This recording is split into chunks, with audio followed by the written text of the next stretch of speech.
Hoy el pueblo se queja y no hace nada por cambiar. Hoy se ven brotar sus cuitas y toda la villa solloza en casilla.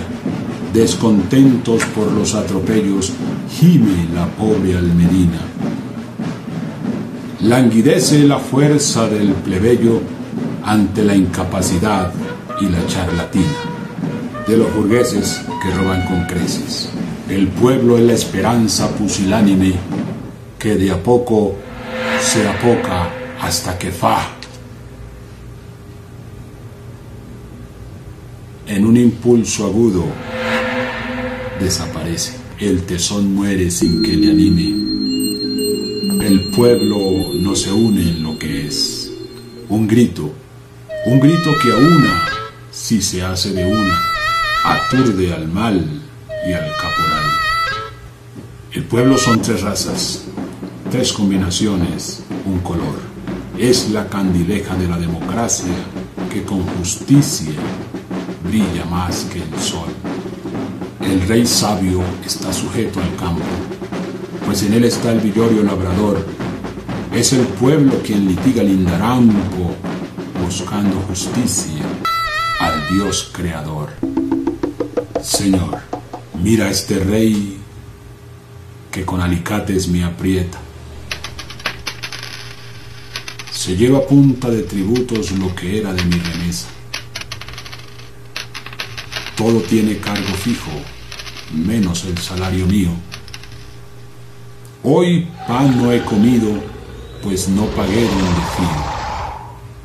Gano una vez al mes y muchas veces capto recibos.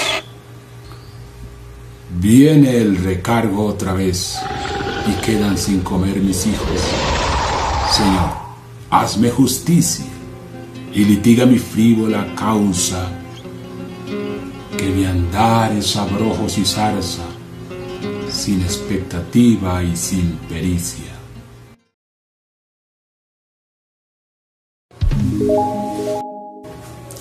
Hola, ¿qué tal amigos? Los saluda Willy Caicedo desde Colombia, República Hermana, saludando en esta ocasión a la Casa del Alba y el tercer Festival de Poesía, en esta ocasión de manera virtual. Saludamos la mesa por este gesto maravilloso, que es el compromiso con la cultura, con nuestra historia, con nuestra acción. Saludamos a los poetas, los escritores, profesores y público en general. Se me ha pedido elaborar la ponencia para este tercer Festival de Poesía Colombo-Venezolana. Estamos en una época bastante importante en la historia y es la independencia. Vamos a hablar un poco de independencia. Y para hablar de independencia empezamos por el medio donde nos comunicamos, que es la lengua. América, como todos sabemos, es un continente que aparentemente fue descubierto, pero realmente ya existía. Que de pronto algunos no se habían percatado es otra cosa, pero el continente como tal ya existía. Y llevamos la lengua española como testimonio de esa colonización. Hablar de independencia es entender el concepto, ¿no? Independencia es separación, es un cuerpo que se separa de otro cuerpo, pero debe tener vida propia, autonomía, capacidad de decisión, capacidad de pensamiento, capacidad de creación. Y la lengua es una parte importante para nosotros entender acerca de la independencia. La lengua dice mucho, o sea, el idioma original. Y sobre esta situación había algo muy importante en el escritor ruso, el hombre de una de las novelas más importantes, León Tolstoy. León Tolstoy era políglota, pero él había acogido el esperanto como su idioma. Y el esperanto es un idioma que es, a mi juicio, el idioma universal. De pronto habíamos escuchado hablar del griego, del latín, pero el esperanto es un idioma fácil de aprender, es dentro de las lenguas la más hablada. Y digamos, como lengua neutral, el esperanto es algo en el cual debemos echarle un vistazo, porque si hablamos de independencia tenemos en cuenta que siguen persistiendo raíces. Desde la escuela nosotros vemos cómo aparece Roma, ¿no?, a través de los números romanos y todo el asunto. Entonces de pronto hablamos de independencia y decimos, pero ¿en qué consiste la independencia? ¿Cuál es la razón de la independencia? Y por esa situación nos encontramos en este tercer festival de poesía colombo-venezolana. Hablar de independencia lo podemos implementar en esta ocasión inclusive de la poesía. La poesía que está en decadencia para algunos, esa decadencia obedece de pronto al desconocimiento, a la razón fundamental del poeta, y es algo que, pues, a manera de este pretexto, ¿no?, de hablar de independencia, de hablar de libertad, podemos enfatizar en esta ocasión. Uno de los poetas que tiene gran representación y de pronto la mayoría desconoce o desconocíamos, Solón se incluye entre los sabios de Grecia. A Solón se le encarga la tarea de gobernar el pueblo, ahí es donde él se hace acronte. El acronte Solón, él se resiste a ser gobernante por sus convicciones y toda la cosa, pero era tan alta la estima que le tenían en la época que casi le ruegan para que él acepte el desafío de gobernar a Grecia, la gran Atenas. Y obviamente después de un forcejeo, Solón acepta, pero él coloca condiciones y él dice, bueno, voy a aceptar el cargo, pero me permiten autonomía. Como ustedes sabrán, pues la mayoría de los gobernantes, cuando tienen un padrinazgo, pues realmente el gobernante como tal no es el gobernante en sí, no actúa con voluntad propia, con criterio propio, porque obviamente se debe a un padrinazgo. En este caso aceptan las condiciones de Solón empieza a proceder. Había una situación que ha sido la que ha campeado durante toda la historia del mundo, y son los impuestos. Qué cosa tan extraña esa. Los impuestos han sido el motivo de discordia durante toda la historia del hombre. Sabemos que desde la era de la pesca, de la caza, que obviamente, como bien sabemos, el hombre por su naturaleza de recolector pues salía a pescar y a cazar para no dejarse morir de hambre. Ocurre que algunos se apropiaban de los territorios, de los pozos, de los ríos e inclusive de los mares. Entonces había que pagar impuesto para salir a pescar, para salir a cazar.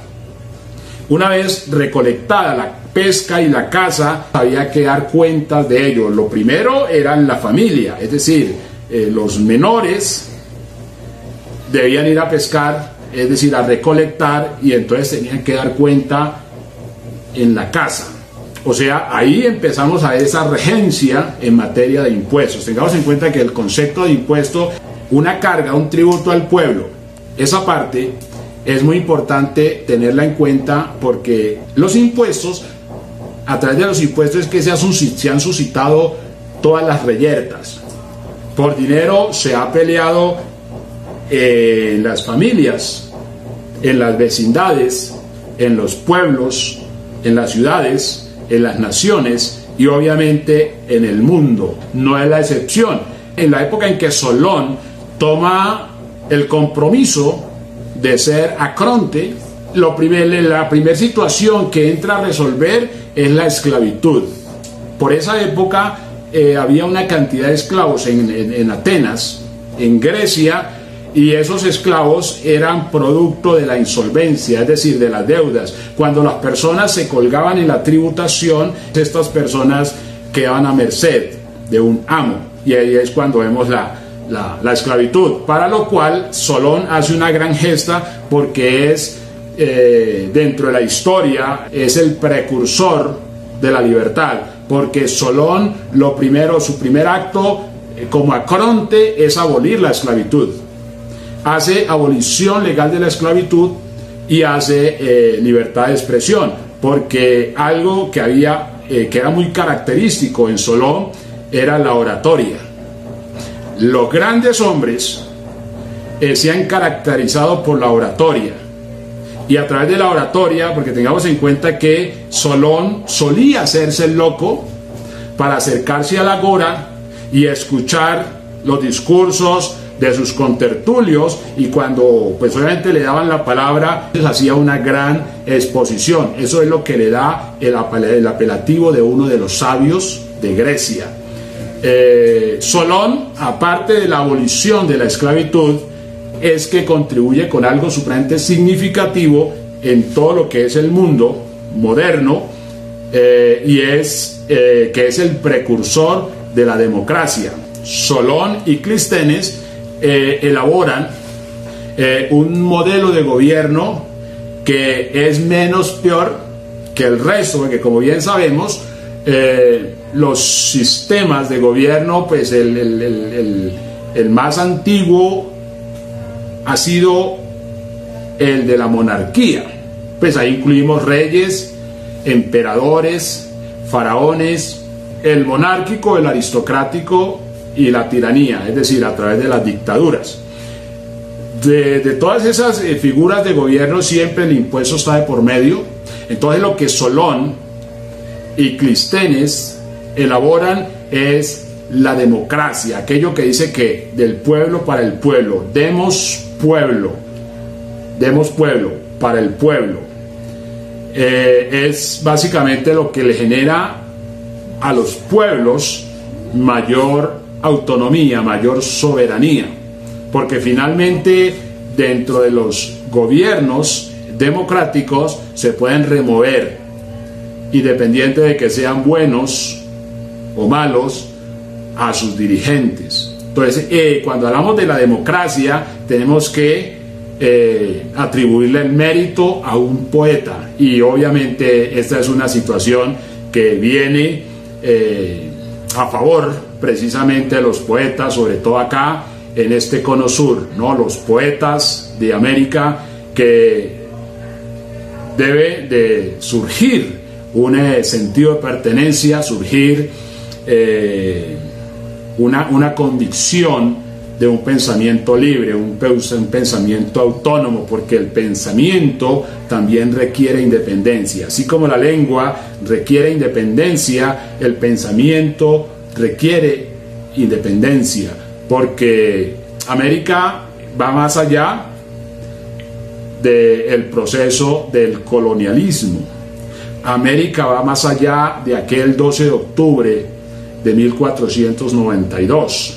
Muchas personas habían incursionado por esos territorios con mucha antelación, pero extrañamente es España quien se percata, y junto con Portugal, un 7 de junio hacen el gran acuerdo, en la cual se repartían por un lado la lengua española y por otro el portugués. Posterior a todo el proceso de Solón, como sabemos, los periodos de la historia obedecen a gestas humanas, y continuó la monarquía. A la monarquía le sucede la tiranía, y durante toda esa situación, independiente de los sistemas de gobierno, siempre el impuesto está de por medio. Es así como vemos nosotros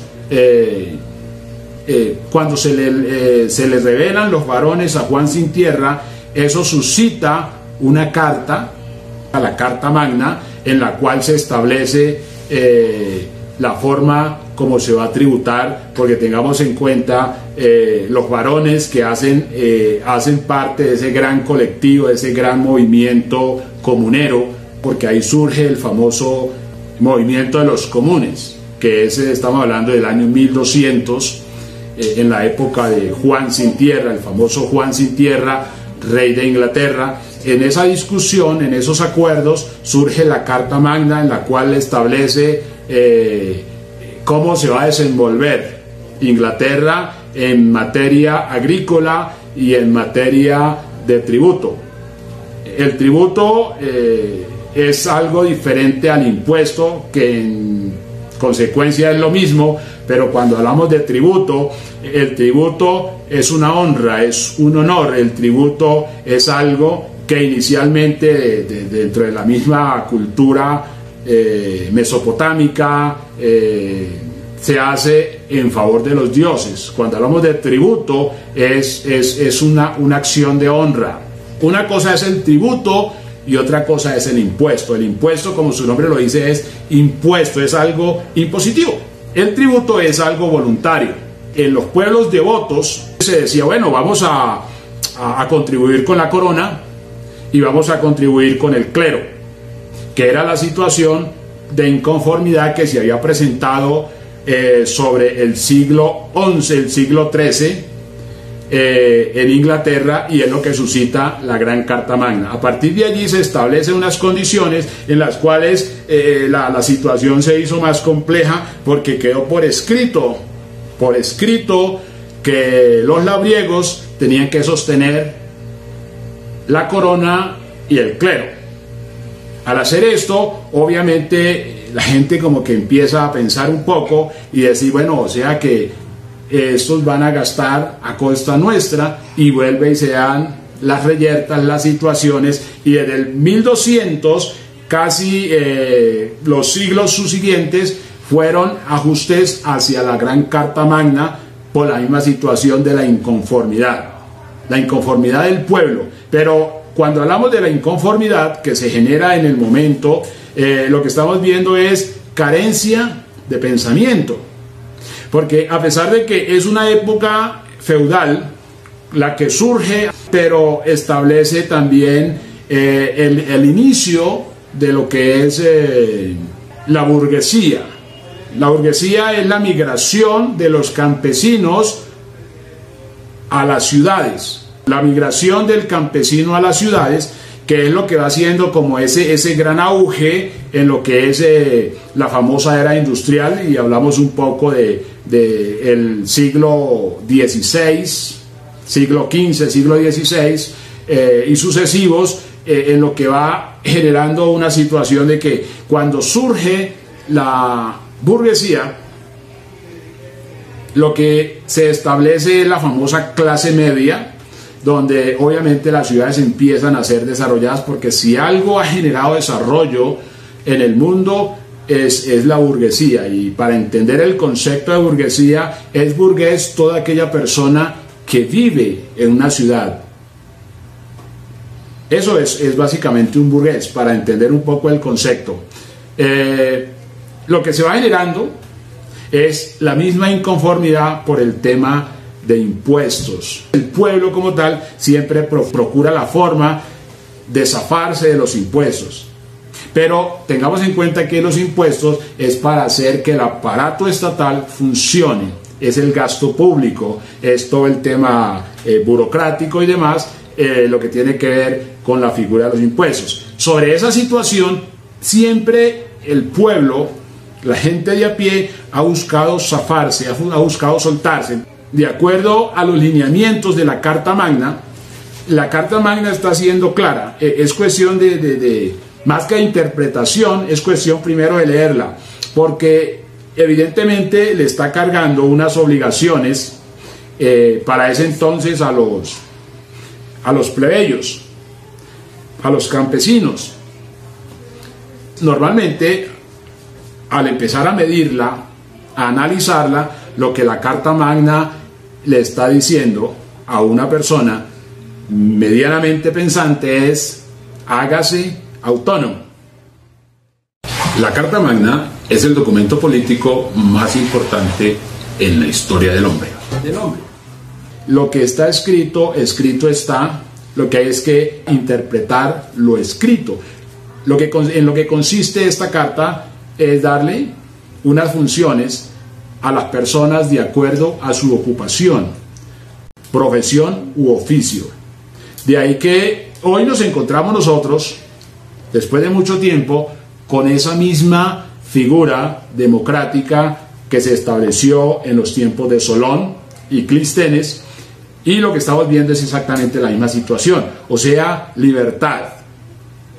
A través de la Carta Magna, o a través de la democracia, y a través de obviamente una constitución, que es la voluntad popular, es donde nosotros entendemos el ambiente o la plataforma de la libertad. No es que seamos libres por la democracia, no, es que tenemos la plataforma para ser libres, que es la misma situación que se generaba en tiempos de Juan sin tierra, y era que ahí está. Entonces, claro, yo sigo pensando como plebeyo. Si yo sigo pensando como plebeyo, obviamente siempre me voy a sentir totalmente afectado, abusado, maltratado, esclavizado, que es la situación donde empezamos a entender el origen o el principio de autonomía o independencia. Independiente es no dependiente. Independiente es no dependiente. Entonces, aún hoy dependemos de la lengua, dependemos, bueno, en cierta manera, nuestros países, de la figura eclesiástica de Roma, que es lo que se suscita en España, ¿no? Finalmente, España introduce, aparte de su lengua, introduce su religión. Entonces, esos países de este continente, que se constituye quizá en una especie de granja, en una especie de escenario contribuyente a la corona y al clero, que es lo que surge tiempo después, cuando ese mismo sentimiento comunero se hace manifiesto por allá en el año de 1781, esa mañana de sol en que una señora de alrededor de unos 57 años, de origen yerbatera, bueno, podemos decir botánica, de pronto se acerca a la plaza de un pueblo. Para ese entonces, Colombia no era de nombre Colombia. Colombia para ese entonces se llamaba la Nueva Granada, y no era solamente Colombia, sino que era un compendio de países que constituían Venezuela, Venezuela por el nororiente, Panamá por el noroccidente y Ecuador por el sur. Esas cuatro naciones conformaban la Gran Granada, cuya capital era Santa Fe de Bogotá. Hay un hecho curioso, bien particular, donde aprovechamos estos espacios, esta ocasión de independencia, para hacer un poco de historia, pero más que eso, hacer un poco de justicia en la historia. Lo que ocurrió en el año de 1781, cuando el Imperio Español era quien regía en la Nueva Granada a través del virreinato, que en ese entonces era Manuel Antonio Flores. Ocurre que esa mañana, cuando Manuela Beltrán rompe con mucha rabia, con mucho coraje, aquel escrito que pendía de la pared en el cual se establecía un nuevo impuesto, la famosa alcábala, en la cual se le informaba a la comunidad que a partir de ese momento se iba a recaudar un impuesto para sostener esa barcaza que era Barlovento, ¿no? Barlovento pues obviamente era un barco español perteneciente al Imperio Español y estaba anclado en el mar Caribe con la función de salvaguardar las tierras recién conquistadas, porque también había otros países interesados en poseer este continente. Lo que hace Manuela Beltrán es suscitar a ese sentimiento escondido que dormía en gran parte de un pueblo llamado El Socorro, de lo cual Antonio Galán se abandera la vocería del sentimiento comunero. Se crea una comitiva que se dispone a viajar a Bogotá, primero para derogar ese nuevo impuesto y aparte de eso aprovechar para ciertas cositas. Como vemos, siempre el hilo conductor de las reyertas ha sido los impuestos.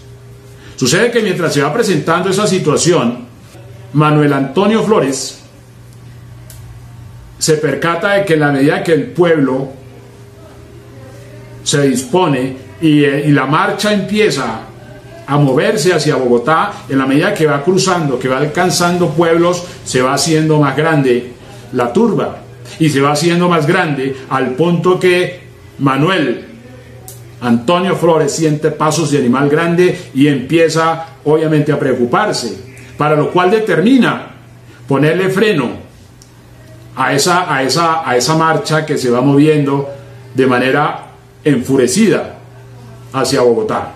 Entonces, mientras él hace las disposiciones pertinentes, alista las maletas para trasladarse a Cartagena, o sea, buscando resguardarse en la misma situación que había suscitado el problema. De manera que es así como logran detener la turba en el municipio de Zipaquirá. Y ahí es donde viene la parte importante, porque cuando nosotros hablamos del concepto de revolución, siempre escuchamos la palabra o el nombre de Francia, siempre escuchamos Francia. Pero hay un dato bastante especial, bastante particular, porque la gran revolución mundial se suscita es en esos territorios, en América, en la Nueva Granada. Es así como en la localidad de Zipaquirá, el pueblo hace 3 peticiones al alcalde, a quien le encargaron crear una especie de mesa de negociaciones como acuerdo de paz y seguir una agenda. Y lo que el pueblo, lo que el comité comunero exigió ese día fueron 3 cosas: libertad, solidaridad, igualdad. Es curioso porque casi 10 años después, en Francia, cuando un miembro del tercer estado dice abajo el rey, que fue lo mismo que hizo Manuela Beltrán al rasgar aquel edicto cuando ella dice abajo el rey y muera el mal gobierno. Ahí cuando ustedes miran, cuando ustedes revisan las crónicas históricas, entonces se hace un sesgo en el cual ella supuestamente dijo viva el rey y muera el mal gobierno. Realmente lo que dijo fue abajo el rey. Sabemos que para esa época no había WhatsApp, pero por alguna situación ese mismo acto se repite como a manera de guión en Francia, cuando el pueblo dijo abajo el rey y toda la gente se dirige en masa enfurecida hacia la Bastilla, queman la Bastilla y regresan por la cabeza de Luis XVI y María Antonieta.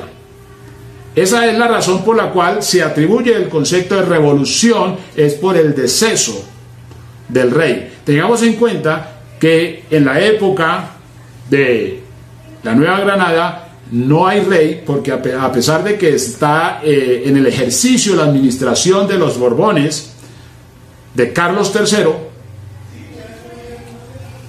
obviamente el rey está en España, pero la situación es genuina en lo que tiene que ver con una revolución.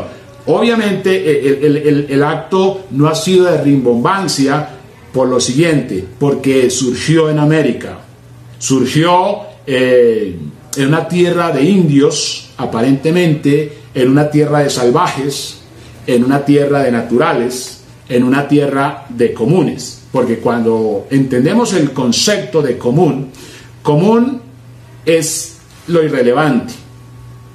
Lo contrario a lo común es lo extraordinario. Y eso tiene mucho que ver con lo que, cuando hacemos énfasis sobre el concepto o el mito del buen salvaje, con lo cual, a partir de los adjetivos, se puede someter a un continente entero. Aún persiste la idea de que esto es un territorio salvaje. Toda esta situación ha suscitado mucha distracción, porque es ahí cuando empezamos a entender el concepto del paternalismo en lo que tiene que ver con el comportamiento de los pueblos, con el comportamiento tanto ideológico como productivo en los pueblos.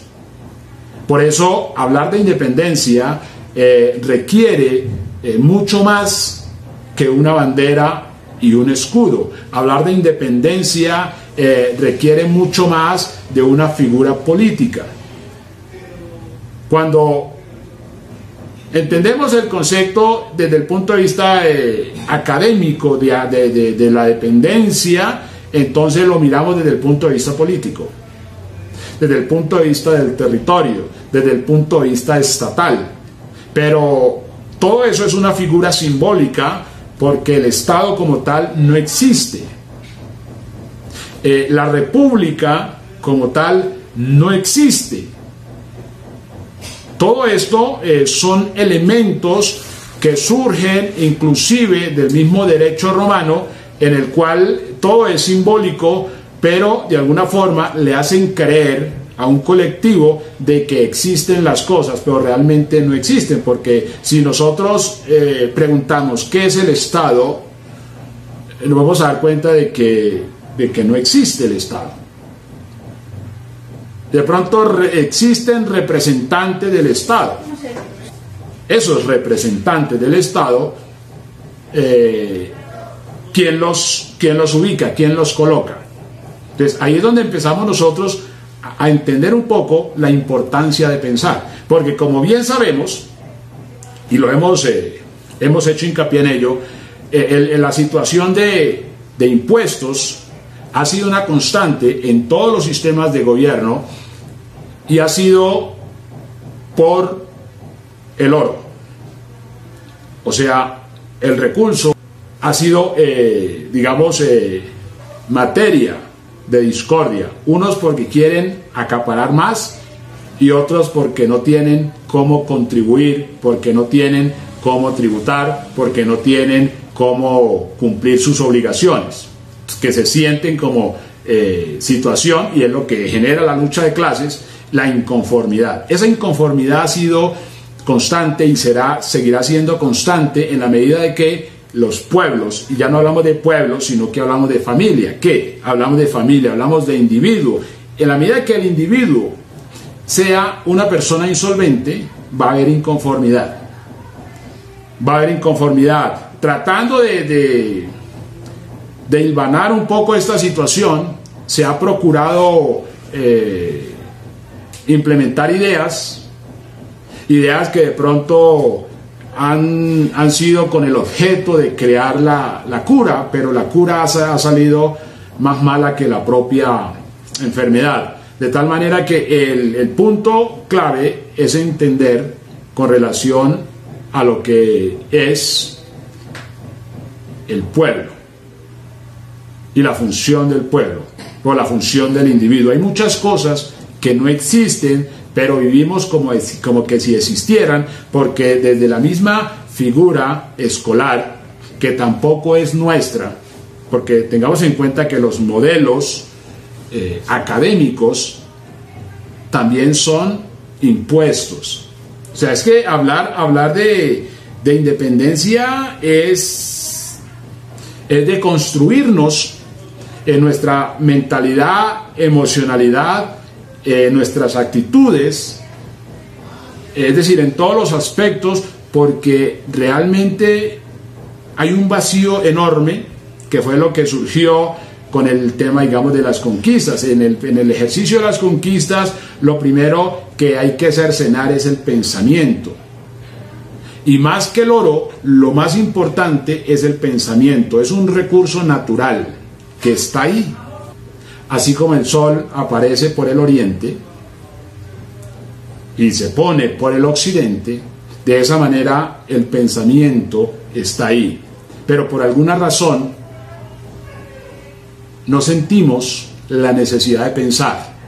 Y es el pensamiento el primer elemento hacia la libertad, hacia la independencia, hacia poder sentir un principio de autonomía en nuestras convicciones, como individuos, como colectivos.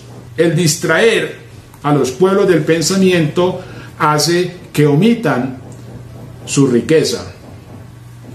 Y por esa razón nosotros vemos todo este cono sur de América en esa constante inconformidad, exigiendo a los gobiernos mejores posibilidades. Es precisamente porque hay una carencia de pensamiento. Y ahí es donde entramos nosotros en el escenario no cultural, sino en el escenario de justicia, como poetas, como escritores, como profesores, como gestores de alguna forma de pensamiento, de estos espacios en los cuales establecemos situaciones y hacemos un poco de reflexión sobre la responsabilidad individual hacia los posibles problemas que nos afrontamos a diario.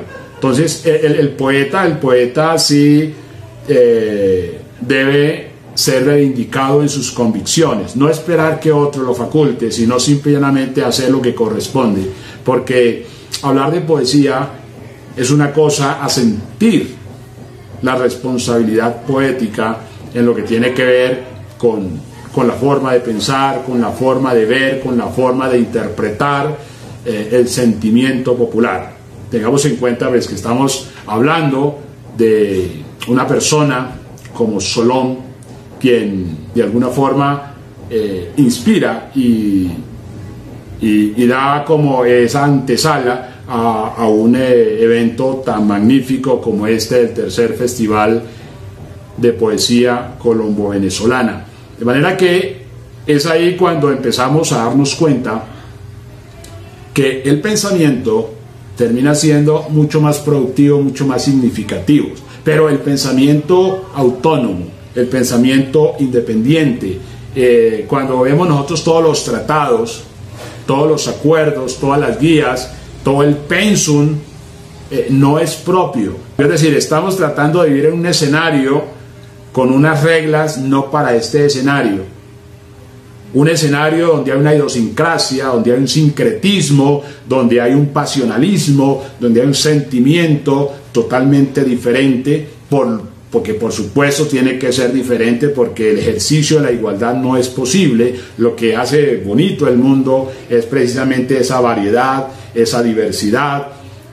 Por esa razón decimos que es extraño que América no sea un continente productivo, un continente que desarrolle tecnología, un continente que sea pionero en diversas materias supremamente importantes para este tiempo, que inclusive ya va haciendo como esa esa migración a lo robótico, y de pronto acá las personas siguen pensando en situaciones pasionales que hacen mucho daño, porque la herencia que afecta, a mi juicio, a América como tal, es el resentimiento, es la envidia, es la situación. La lucha de clases obedece a eso que hacía referencia hace un rato con lo que tiene que ver con la situación de insolvencia.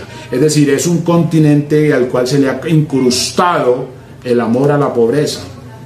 Y la pobreza como tal juega un papel supremamente importante, digamos, a la hora de las guerras, porque siempre la gente pobre es la que la que sale perdiendo siempre en toda situación, y a veces la gente pobre que es la que se insta a que se rebele y se enfurezca, pero es la gente que al final sale perdiendo, porque si nosotros vemos esa situación de la cual hablaba hace un rato en relación a la lucha comunera, a esa gran revolución que se hizo en la Nueva Granada, donde al final de esos acuerdos, que fue como un elemento de distracción, en la cual una vez se dispersó la turba, entonces ya habían identificado los cabecillas de este movimiento, y lo que hicieron fue que los descabezaron a todos, porque les cortaron la cabeza e izaron en los mismos caminos que habían recorrido las cabezas, de tal manera que el pueblo tomara escarmiento y que no valía la pena rebelarse. Casi 10 años después, en la misma Francia, donde surgió la decapitación del rey y la reina, también a los gestores de esa situación también los descabezaron, inclusive a los cronistas, porque cuando Marat establece la gran noche de terror, que fue posterior a la situación, entonces a todos los que instaron la revuelta los decapitaron. O sea, la historia se repite, es un escenario igual el que se da, que obviamente tiene más mérito el americano, el nuestro, porque es lo primero que se hace. Lo que surge en Francia es la copia de lo que había pasado en la Nueva Granada. Eso es muy importante tenerlo en cuenta. Ahora, las consecuencias de eso que se denominó revolución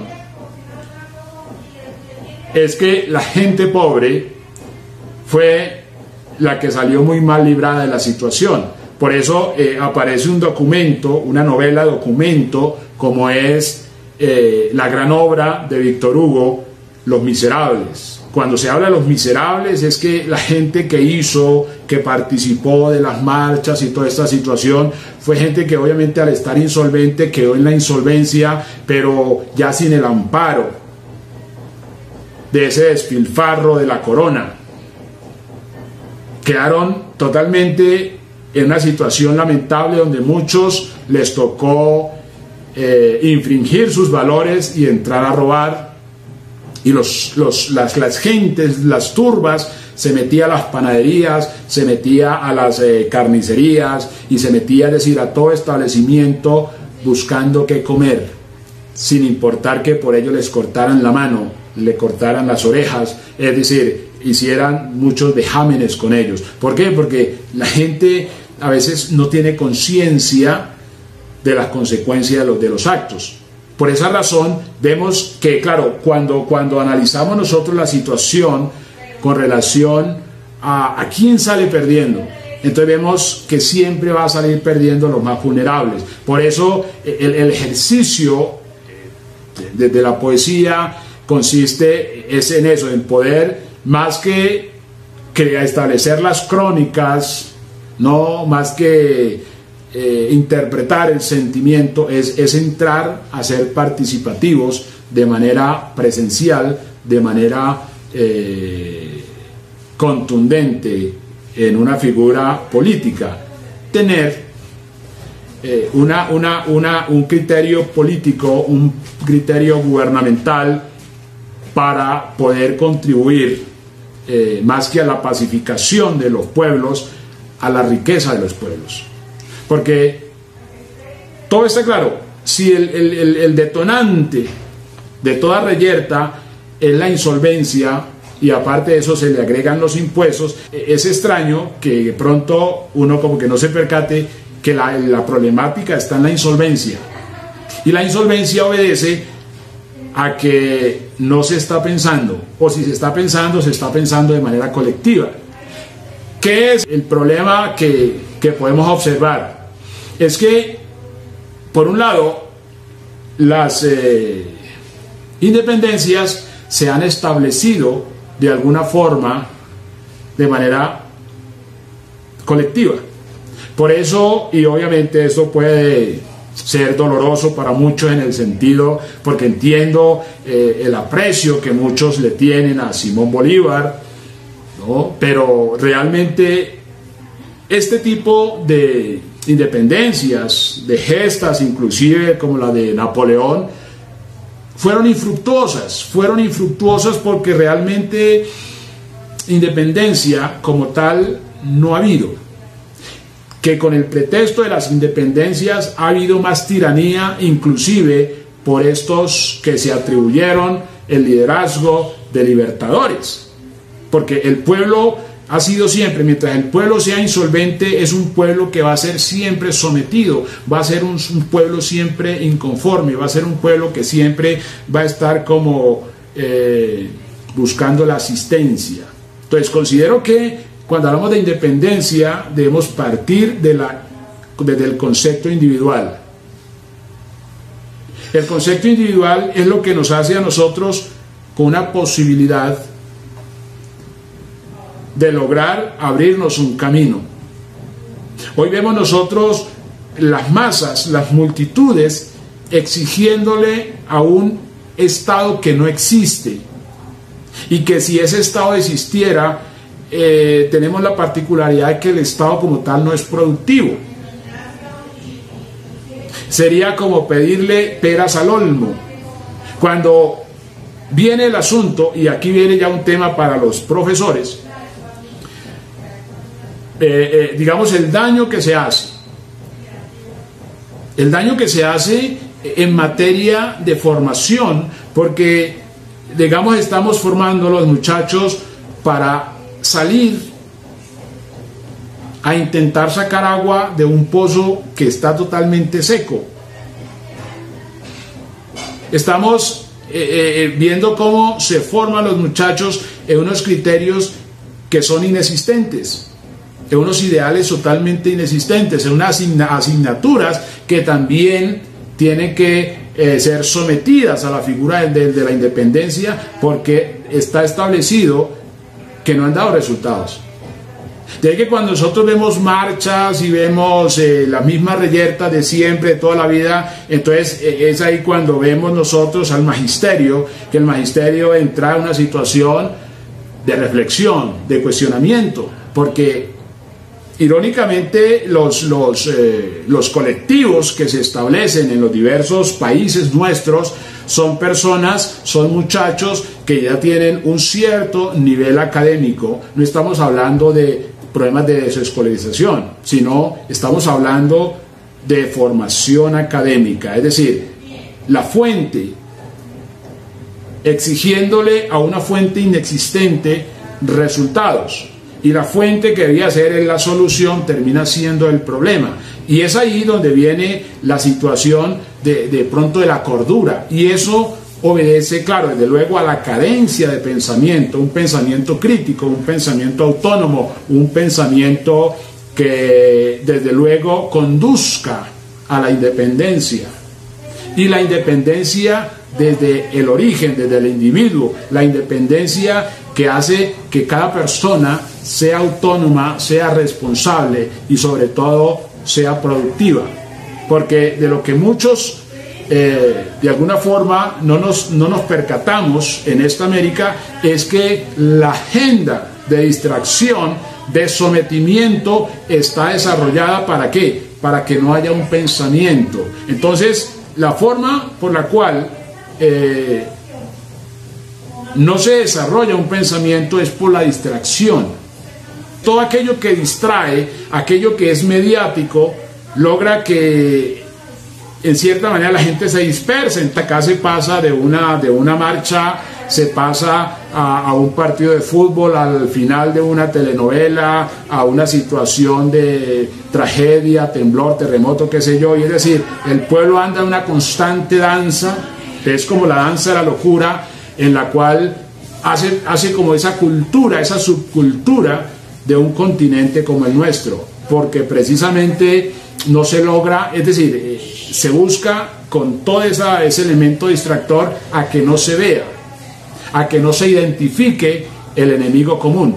Por esa razón se trata obviamente de establecer estos espacios en los cuales podemos analizar desde diversas perspectivas todo lo que es nuestra condición. Es decir, es un pueblo, es un continente por descubrir, es un continente por apreciar, de las cosas que debemos superar en América es el lastre de la pobreza. No solamente es hablar de la pobreza como el romanticismo, como el idealismo. No, detrás de toda la pobreza hay una cantidad de pasiones humanas que son negativas, que son dañinas a la condición humana. Cuando buscamos por una cuestión de alguna manera heredada, buscando defender la pobreza, nos hacemos envidiosos. Buscando defender la pobreza, nos hacemos crueles. Buscando defender la pobreza, entramos en sufrimiento. Por eso vemos la diferencia enorme, la distancia enorme para detectar el problema. Superar esas pasiones humanas es algo muy importante y obviamente a través de la poesía, a través del pensamiento, podemos contribuir con redimir este continente, con redescubrirnos nosotros mismos, con repararnos nosotros mismos, con entender las diferencias y entender que hay un problema mayúsculo que busca la división, la distracción. Por esa razón, pues tratamos de exponer mucho con relación a lo que es nuestra cotidianidad, nuestra situación de seres humanos. En la plaza me encontré con un poco de gente. A unos llaman indigentes, a otros muy pudientes. Pero en fin, me mezclé entre la gente. Vi cosas y me dio ironía. Vi casos que hace tiempo no veía. Vi al presidente, vi al gamín, vi al policía, y a un loquillo que iba haciendo una gran algarabía. La ironía fue porque nadie tenía nada. Los pudientes no habían llevado sus casas, edificios, sus haciendas y demás enseres. Miré al otro lado y la misma historia. Los gamines no habían llevado sus periódicos, cartones y tejas. Nada. Nada se había llevado a aquella plaza, solo la zafra de unos cuerpos, algunos deformes, otros muy esbeltos, altos y bajos, dentones y huecos, indios, mulatos, blancos y negros. Todo estaba tan revuelto que el aire, unos lo tomaban y otros lo botaban. Me pareció tan curioso ver que hasta el perro el mismo aire respiraba. En aquella plaza no vi ni pobreza ni riqueza, solo una gran indiferencia. Bueno amigos, esta ha sido la expresión de Willy Caicedo para este tercer festival de poesía colombo-venezolana que organiza la Casa de la Cultura del Alba en Venezuela. Espero poder contribuiros en lo que esté de mi parte. Muchas gracias y éxitos a todos. Saludo de poeta. A mis soledades voy y de mis soledades vengo, porque para andar conmigo me bastan mis pensamientos. No sé qué tiene la aldea donde vivo y donde muero, que con venir de mí mismo no puedo venir más lejos.